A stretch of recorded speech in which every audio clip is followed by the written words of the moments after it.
अब देख रहे हैं आपका बाजार, अगर मार्केट्स की बात करें तो मोर और लेस बाजार एक तेजी के साथ ही अभी भी कामकाज कर रहा है। हालांकि तेजी उतनी तेज नहीं रही अब, लेकिन अभी भी करीब 40 अंकों की बढ़त बाजार में देखी जा रही है। 9347 का लेवल देखने को मिल रहा है। कुछ और दर्शकों से भी बातचीत कर लेते हैं। हमारे साथ एक और जो SMS आया वो अमित जैन का है, मुंबई से SMS आया हुआ है। इस सवाल जो पूछा गया है वेल्सपन एंटरप्राइजेस को लेकर है। 5000 शेयर और 90 के दाम पे खरीदारी है। लोकेश, वेल्सपन एंटरप्राइजेस कैसा देख रहे हैं आप? 2-2.5 रुपये का मुनाफा हो रहा है, क्या करें? If I look at the charts of Welspun Enterprises, what we can see कि 82 के आसपास में क्रूशियल सपोर्ट जोन है, resistance is close to levels of 101।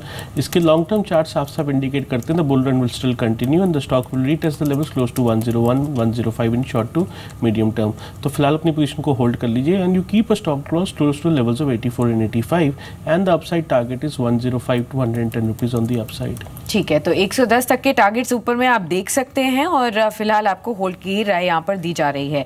अगले सवाल की तरफ बढ़ते हैं। एक और हमारे पास SMS के जरिए सवाल आया है। ये आया है संगमेश्वर का, जानना चाहते हैं दीवान हाउसिंग के बारे में। 500 शेयर्स हैं इनके पास, 388 के लेवल्स पर इन्होंने यहाँ पर बाइंग करी हुई है, अच्छे खासे मुनाफे पर भी है। 436 के करंट लेवल्स देखने को मिल रहे हैं, आज भी 1.5% तक ऊपर लेवल देखने को मिल रहा है।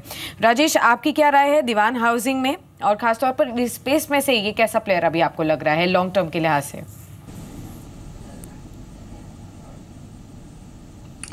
देखिए साक्षी जी, जैसे हम थोड़ी देर पहले बात कर रहे थे कि housing finance as a sector हमें बहुत अच्छा लग रहा है आने वाले दिनों में, क्योंकि जो प्रधानमंत्री का नज़रिया है हाउसिंग फॉर ऑल को लेकर के, या जिस तरीके के रियल स्टेट में हम डेवलपमेंट देख रहे हैं, इन्वेस्टमेंट ट्रस्ट वगैरह में पैसे लिए जा रहे हैं, तो इन सब चीज़ों के मद्देनज़र मुझे लगता है कि प्रॉपर्टी रियल स्टेट में थोड़ा सी उछाल देखने को मिलेगा। बट चूँकि वो रिस्की सेक्टर है तो उसका प्रॉक्सी प्ले के हिसाब से हम हाउसिंग फाइनेंस कंपनी रिकमेंड कर रहे हैं। इस वजह से सारी हाउसिंग फाइनेंस कंपनी में एक अच्छा अपसाइड देखा जा सकता है। जहाँ तक हमारी पर्सनल पसंद की बात है तो हम जो रिकमेंड कर रहे हैं वो LIC हाउसिंग फाइनेंस और GIC हाउसिंग फाइनेंस कर रहे हैं, जहाँ की हम समझते हैं कि थोड़ा सा प्रमोटर साइड से एक सोलेस है, दूसरे उनके कॉस्ट ऑफ फंड्स थोड़े कम है। लेकिन जहाँ तक दीवान हाउसिंग का सवाल है, मुझे लगता है कि वो भी एक अच्छी कंपनी है, उनके भी फंड्स फ्लो अच्छे हैं और जिस तरीके की उनकी बढ़त हो रही है उस लिहाज से बिल्कुल स्टॉक में बने रहना चाहिए। जी चलिए, अब रचित से बातचीत कर लेते हैं, दिल्ली से मौजूद हैं। रचित जी नमस्कार। नमस्कार सर। नमस्कार रचित जी, क्या सवाल आपका, पूछिए। सर मेरे पास PTC इंडिया फाइनेंशियल्स के 900 शेयर्स हैं 57 के रेट पे, और 2014 से होल्ड कर रहा हूँ। रिसेंटली रैली दिखाई है, बट अभी क्या करना चाहिए, होल्ड या फिर एवरेज? रचित जी, कल PTC इंडिया फाइनेंशियल का मैनेजमेंट हमारे साथ मौजूद था कॉर्पोरेट रडार में, आपने उन्होंने सुना था? हेलो सर, कैसे? आपने कल कॉर्पोरेट रडार में PTC फाइनेंशियल के मैनेजमेंट से बातचीत सुनी थी? No sir. चलिए, जी बिजनेस में कल वो मैनेजमेंट मौजूद था, उन्होंने कंपनी की विस्तार योजनाओं के बारे में बातचीत की। उन्होंने ये भी कहा कि आने वाले समय में फर्दर फंड रेज भी करेंगे और डाइवर्सिफाई करेंगे अपने कारोबार को अन्य प्रोजेक्ट्स के एक्सपेंशन को लेकर या अन्य सेक्टर में निवेश को लेकर। खैर, आपको मुनाफा अच्छा खासा है, माफ कीजिए घाटा आपको जो है वो करीब 10 रुपये के आसपास का है। 57 के दाम पर आपने खरीदारी की है, 46-47 का दाम अभी देखने को मिल रहा है। राजेश, ये सवाल आपसे होगा, फंडामेंटली कंपनी सही है, अच्छे से डाइवर्सिफाई भी किया, रीसेंट रनअप देखने को मिला, लेकिन अभी भी नहीं खरीदारी के आसपास नहीं पहुंच पाया। आप क्या राय रखते हैं शेयर पे? बने रहने की सलाह रहेगी, क्योंकि जैसा कि आपने भी कहा कि फंडामेंटल्स बहुत स्ट्रॉन्ग है कंपनी के, जो कारोबार में है वो अच्छा ग्रो कर रहा है, पावर सेक्टर में लैंडिंग करती है। इन सब चीज़ों के लिहाज से मुझे लगता है कि लॉन्ग टर्म बहुत अच्छा है। शॉर्ट टर्म में हो सकता है कि थोड़ा पेन और देखने को मिले, क्योंकि पूरे बाज़ार में अच्छी खासी तेज़ी चल रही है, तो हो सकता है अगर करेक्ट करेगा तो सारे ही स्टॉक करेक्ट करेंगे। बट लंबी अवधि में ये स्टॉक 60-65 रुपये के टारगेट अचीव कर सकता है। बिल्कुल बने रहें स्टॉक में। श्योर, तो होल्ड करने की सलाह है। स्ट्रॉन्ग फंडामेंटल्स है, 60-65 के लेवल्स पर ऊपरी तरफ में ध्यान रख सकते हैं, वहाँ तक तो ये यहाँ पर ऊपर जाएगा ही। अगले दर्शक भी हमारे साथ मौजूद हैं, थाने से मयूरेश ने हमें कॉल किया है, इनसे भी सवाल जान लेते हैं। मयूरेश नमस्कार, पूछिए कौन से शेयर्स हैं आपके पास? जी मैडम, मेरे पास अपर गिंजस के मैंने लिए थे लास्ट मंथ में, बट मैं अभी देख रहा हूँ कुछ अमालगमेशन में वो शेयर पड़े हुए, तो मैंने जो बाय किए हुए थे अराउंड 50 शेयर और अबाउट 382। अच्छा, मतलब फिलहाल आपने पिछले हफ्ते यहाँ पर 375 के लेवल्स पर खरीदारी की है। शॉर्ट टर्म के लिए आप जानना चाहते हैं कि कौन से लेवल्स यहाँ पर अटेन कर सकता है? लास्ट मंथ में ही किया हुआ है, बट ये अभी due to amalgamation it is not visible under BSE और NSE। ठीक है, लोकेश अभी कैसे देखते हैं आप अपो गैंजेस को? 375 पर इनकी खरीदारी है, 50 शेयर्स हैं इनके पास। Sakshi, if I look at the chart of Upper Ganges, we see a sideways consolidation is taking place on the long-term charts. जहाँ पे stock की crucial support है close to levels of 354 and the upside target is close to levels of 401. तो आप 401 के targets की अपनी position को hold कीजिए and keep a very strict stop loss close to levels of 354. ये sideways consolidation का जब range breakout होगा तो आपको 400-401 के लक्ष्य ऊपर की तरफ देखने को मिल सकते हैं। जी, आपका जो सवाल है उसमें एक पहलू ये भी है कि कंपनी में कारोबार अभी बंद है, अपर गैंजेस में कारोबार बंद है। आपको जो लोकेशन रणनीति बताई है वो इसलिए आज से बताई कि अगर कारोबार शुरू होगा तो आप इसके हिसाब से कामकाज कर सकते हैं, लेकिन एक कंपनी में एक एडजस्टमेंट है। एडजस्टमेंट आपको बताते हैं। एडजस्टमेंट इस तरह का है कि अपर गैंजेस और अवध शुगर, पलाश सिक्योरिटीज़ और इलाहाबाद कैनिंग और साथ साथ दो और सब्सिडरीज कंपनी के साथ एक एमलगमेशन हो रहा है। उस एमलगमेशन के चलते इस कंपनी की जो कारोबार है उसे बंद किया गया है। ये इसी तरह की सिचुएशन कुछ दिन पहले प्रीकॉल में भी थी जब इस कारोबार की वजह से कंपनी के कारोबार को सस्पेंड किया गया था। तो अपर गैंजेस में इसीलिए सस्पेंशन चल रहा है। आप दोबारा जब कामकाज रिज्यूम करेगा तो उसके हिसाब से आप रणनीति बता सकते हैं, वो आपको लोकेशन बता दी है। चलिए अब बातचीत करते हैं कुछ इंफ्रा स्पेस को लेकर। एक करके सारे शेयर देखिए। पहले JP associate, JP infra, JP power, GMR infra, IRB, GVK, इन सब में एक बाइंग आई है। देखिए जेपी पावर, जेपी एसोसिएट, उसके अलावा आईआरबी इंफ्रा, ये कुछ ऐसे शेयर हैं जहाँ पे एक खरीदारी आते हुए दिखाई पड़ी है पूरे जेपी ग्रुप के साथ। आईआरबी इंफ्रा, इसमें तेज़ी आई है लेकिन एक अहम ट्रिगर भी है। ट्रिगर पे भी हम बातचीत करेंगे। डिम्पी के पास मौजूद है वो ट्रिगर भी, लेकिन पहले डिम्पी, जो ट्रिगर इसके साथ सबसे ज़्यादा रिलेटेड है वो है इनविट। इनविट होता क्या है? ये टर्म तो बहुत सुनने को मिलता है आज की डेट में। इनविट आने वाला है, स्टरलाइट टेक का भी, आईआरबी इंफ्रा का भी। इनविट दरअसल चीज़ क्या है, पहली चीज़, और कैसे से अलग करेंगे? अगर कोई भी रिटेल निवेशक इसमें पैसा डालना चाहता है तो इनविट में पैसा कैसे डाला जाए? क्या ये आईपीओ है, क्या ये म्यूचुअल फंड है, क्या चीज़ है इनविट? देखिए, वैसे आपको तो पता है इनविट होता क्या है।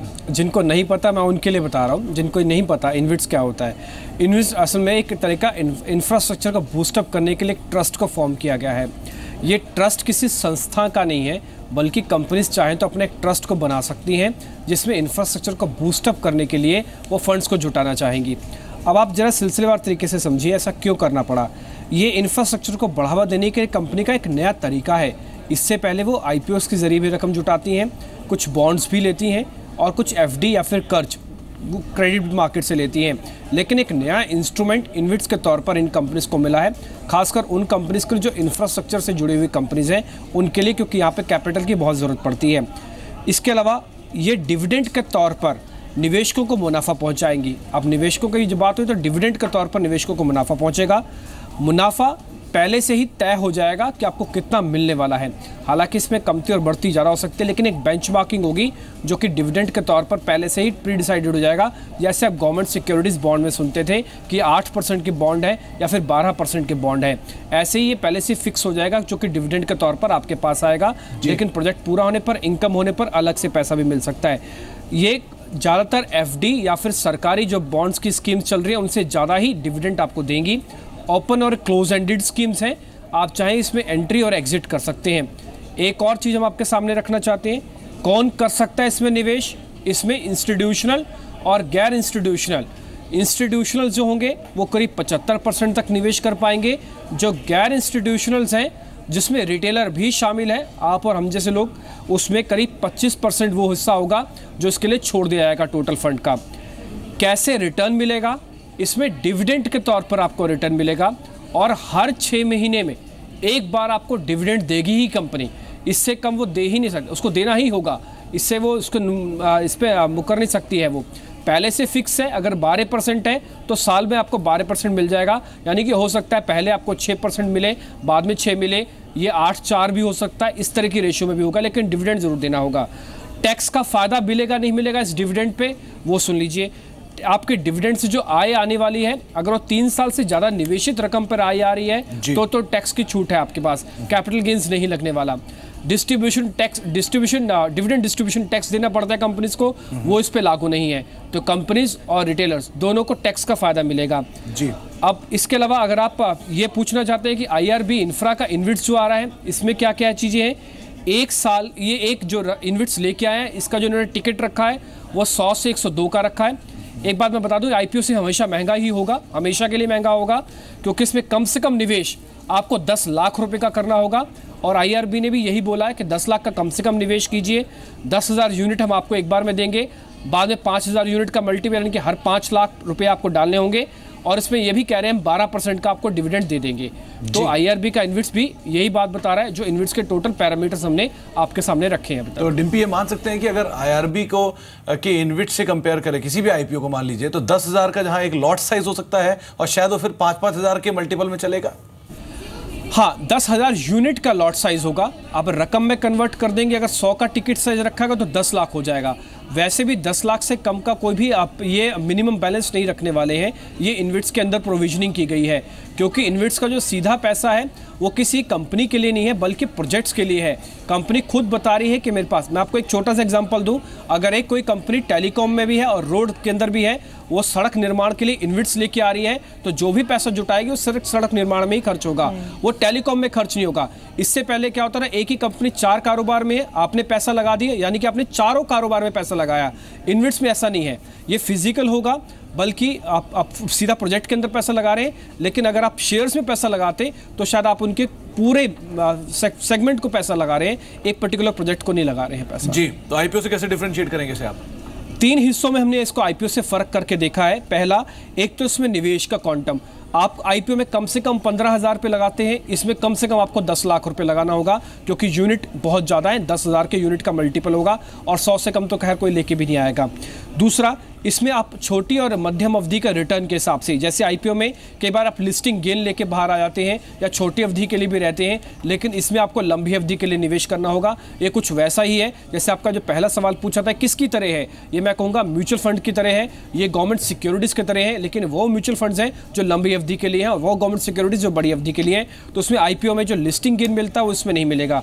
तीसरा डिफरेंस, IPO में आपको फिक्स रिटर्न नहीं होता है और घाटा होने की भी गुंजाइश होती है, कई बार ये अपने पार वैल्यू से भी नीचे चला जाता है, लेकिन इन्विट्स में ऐसा नहीं होगा, क्योंकि डिविडेंड फिक्स है, 12% 10% जो भी तय किया जाएगा वो तो आपको मिलेगा। तो उसमें घाटा होने की गुंजाइश नहीं है। एब्सोल्युटली, बहुत बहुत शुक्रिया डिम्पी आपका, ये पूरे ही सामने आंकड़े रखने के लिए, पूरा रिसर्च बताने के लिए कि इन्विट किस तरीके का होता है, किस तरीके से निवेश किया जा सकता है। राजेश, एक क्विक कमेंट आपका लेंगे, जो रिटेल निवेशक यहाँ पर इस पूरी खबर को देख रहे हैं और समझ रहे हैं, IRB इंफ्रा पर अब निवेश करना चाहिए उनको, या फिर मई में खुलने वाले इस IRB इंफ्रा की इन्विट पर कहाँ पर निवेश अब बेहतर रहेगा, ये कुछ जानकारी दीजिए।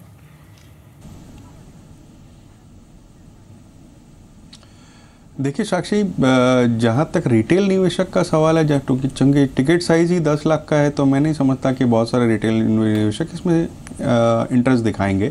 हाँ, कुछ HNI तबके में इसकी इंटरेस्ट आ सकती है, क्योंकि वहाँ पर एक फिक्स्ड रेट ऑफ डिविडेंड जो है वो है, और जिस कारण से, और उसमें डिविडेंड डिस्ट्रीब्यूशन टैक्स भी नहीं लगने वाला है शायद, तो उस वजह से वहाँ थोड़ा इंटरेस्ट हो सकता है HNI तबके से।